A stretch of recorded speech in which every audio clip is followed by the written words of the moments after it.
How to transfer file from phone to laptop and from laptop to phone using USB cable.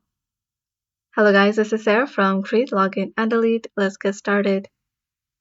So first, connect your USB cable to your laptop and to your phone. Once you do that, you'll see the option of Transfer Data on your phone. Tap that option. Once you do that, you'll see your phone name appear here. To transfer files from your phone to laptop, open up your phone name.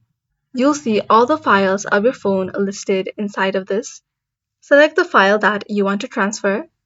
You can right-click on it and then click on Copy. Come back to this PC. Select the location on your PC where you want to paste the file that you have just copied from your phone. Right-click on here and then click on Paste. Now, if you want to transfer file from laptop to phone, go ahead and copy the file that you want to transfer from your laptop. Come back to this PC. Select your phone name. You can do this by double-clicking on it.